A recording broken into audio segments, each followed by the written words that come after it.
Sumainyo ang Panginoon. At sumaiyo rin. Ang mabuting balita ng Panginoon ayon kay San Lucas. Papuri sa iyo, Panginoon.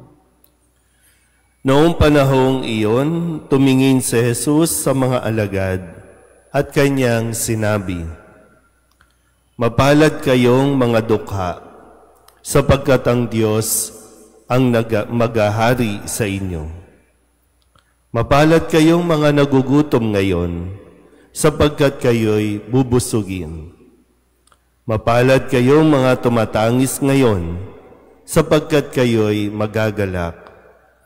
Mapalad kayo kung dahil sa anak ng tao, kayo'y kinapupuutan, ipinagtatabuyan at inaalimura ng mga tao, at pati ang inyong pangalan ay kinasusuklaman.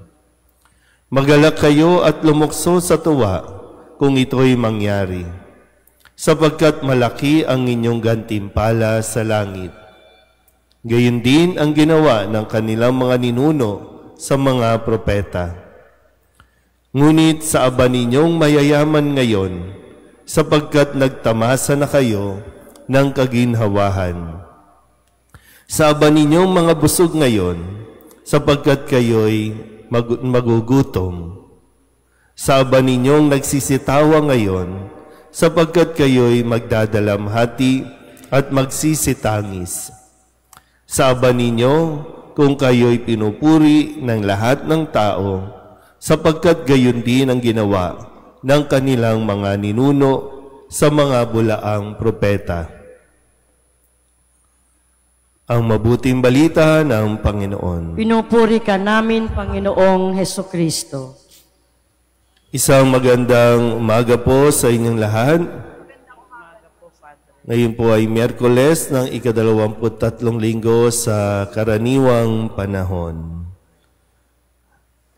Ano po ba ang status mo sa buhay ngayon? Pag tinanong ko ba kayo, kaya niyo bang sagutin?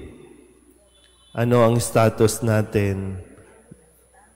Mahirap ka ba o mayaman? Anong isasagot mo?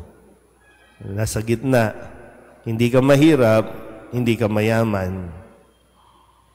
Pero kadalasan, ito ang nagiging pamantayan natin ng ating pong kaligayahan. Mahirap, mayaman. Lahat ng mahirap gustong maging mayaman. Mahirap bang maging mahirap? Hindi nyo alam kasi mayayaman kayo. So, kamusta ang buhay ng mayayaman? Yan, pwedeng tanongin. Kamusta ang buhay ng mayayaman? Kapag mahihirap, yan yung mga binabaha. Kapag mayayaman, yan yung mga nagpapabaha. Tama ba? Kasi magandang mapaalalahanan tayong lahat. Kasi lahat ng mahihirap, nagsisikap, nagpupursige para yumaman.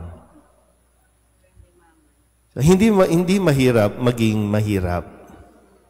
Kaya nga sabi ni Kristo, mapalad kayong mga naghihirap ngayon, sapagkat maghahari ang Diyos sa inyo.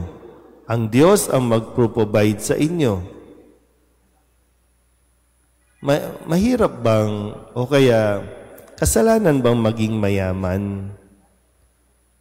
Kasi sabi dito, kawawa kayo mga sa aba ninyo mga mayayaman ngayon, mga nagsisitawa ngayon. Hindi po ito yung karma, ha? Walang good karma o bad karma sa ating pananampalataya. Kundi yung paanyaya sa atin, yung magkaroon tayo ng mindset, yung pananaw natin sa buhay.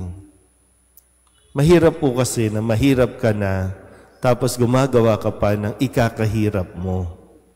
Mahirap din naman maging mayaman, na kaya ka yumaman ay dahil nga sa paggamit mo sa mga mahihirap. Yumaman ka dahil sa pagnanakaw, yumaman ka dahil sa pandaraya, yumaman ka dahil sa flood control, mahirap yun. Minsan, no, imagine niyo na lang ang buhay nila ngayon, no? Yung mga dating nagyayabang ng kanilang mga luxurious life, ng mga bag, ng mga lifestyle. Hindi ko alam kung paano sila ngayon lumalabas, paano sila ngayon, di ba? Pero kasalanan bang maging mayaman? Hindi naman. Pero mahirap o mayaman, kapag wala ang Diyos sa buhay ng isang tao, napakahirap ng buhay niyan. Mahirap man o mayaman. Kapag wala ang Diyos sa buhay ng tao, napakahirap mabuhay sa mundong ito. Kaya kung ano man ang maging status natin sa lipunan, sikapin pa rin natin na sumunod sa mga aral o turo ng ating Panginoong Jesucristo. Dahil talagang may kalalagyan tayo pagdating ng araw. Kung mahirap ka, pero patuloy kang kumakapit sa Diyos, isang araw mararanasan mo ang kaginhawahang dulot ng iyong pagtitiis. Kung nagpapasasa ka sa yaman ngayon na dapat ginagamit mo para makatulong sa mga mahihirap at mailapit mo ang iyong sarili sa Diyos, isang araw, yung tunay na kayamanan, makakamtan mo rin. Amen?